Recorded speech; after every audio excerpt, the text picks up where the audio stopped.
3 نام ہیں. کتنے نام ہیں جی؟ بسم اللہ میں 3 اللہ تبارک و تعالی کے بیان کردہ ناموں میں سے بڑے اہم 3 نام بیان فرمائے گئے ہیں. سب سے پہلا نام بسم اللہ میں لفظ اللہ ہے، اسم اللہ. مزے کی بات یہ ہے کہ یہ اسم اللہ اور لفظ اللہ اللہ تبارک و تعالیٰ کا ذاتی نام ہے. باقی جتنے بھی اللہ تبارک و تعالیٰ کے نام ہیں یہ سارے صفاتی نام ہیں، اور ان ناموں میں سے ہر ایک نام اللہ تبارک و تعالیٰ کی کسی نہ کسی صفت کا مظہر ہے.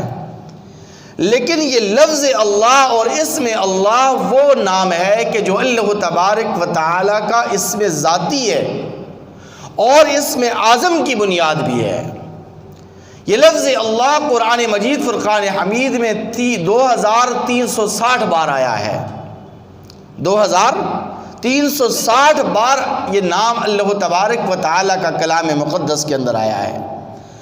اور اس نام کی سب سے بڑی خصوصیت اور امتیازیت اور انفرادیت یہ ہے کہ جب تک اس دھرتی کے اوپر یہ لفظ اللہ اور اسم اللہ کہنے والا ایک انسان بھی باقی و زندہ و تابندہ رہے گا اس وقت تک قیامت برپا نہیں ہوگی.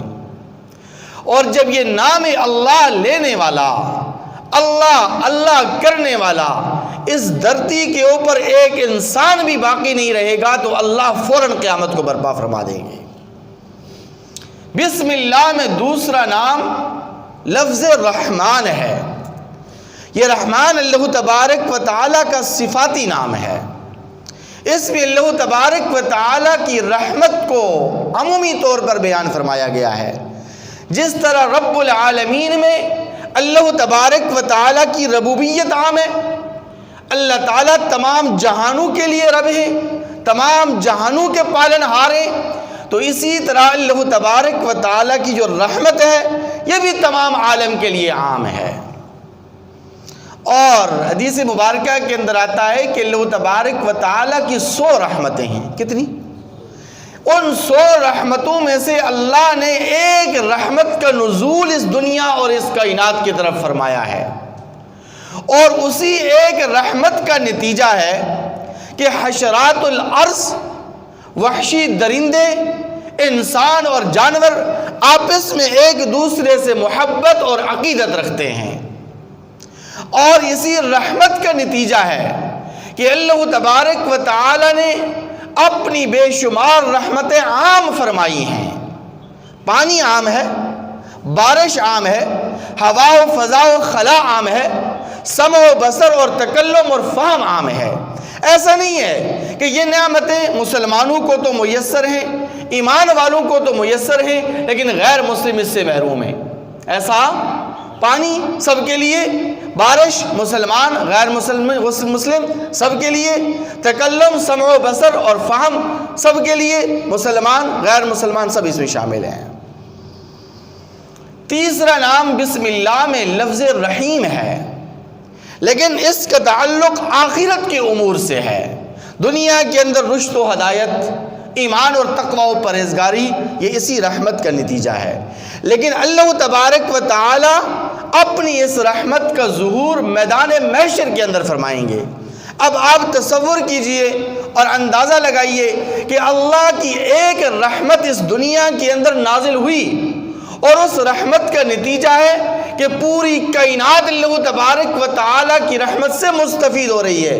جب روز محشر اللہ تبارک و تعالیٰ اپنی مزید 99 رحمتوں کا نزول اور ظہور فرمائیں گے تو اللہ کی رحمت کا کیا عالم ہوگا. اور اللہ تبارک و تعالیٰ روز محشر اپنی اس صفت رحمت کا ظہور فرمائیں گے. پھر اللہ تبارک و تعالیٰ اسی رحمت ہی کے نتیجے میں وَامْتَازُوا الْيَوْمَ أَيُّهَا الْمُجْرِمُونَ نیک اور بد میں تمیز فرما دیں گے. تقوی و پرہیزگاروں کو، ایمان اور عمل والوں کو اللہ تبارک و تعالیٰ اپنی نعمتیں اور دائمی نعمتیں عطا فرمائیں گے. اسی لیے حدیث مبارکہ کے اندر بعض دعاؤں کے آغاز میں یہ الفاظ آئے ہیں، یا رحمان الدنیا و یا رحیم الآخرہ. یا رحمان الدنیا و یا رحیم الآخرہ، اے دنیا کے رحمان اور آخرت کے رحیم. اور شیخ سعدی رحمۃ اللہ علیہ نے اسی حقیقت کی طرف اشارہ فرمایا ہے کہ دوستاں را کجا کنی محروم، دوستاں را کجا کنی محروم، تو کے بعد دشمنان نظرداری، تو کے بعد دشمنان نظرداری۔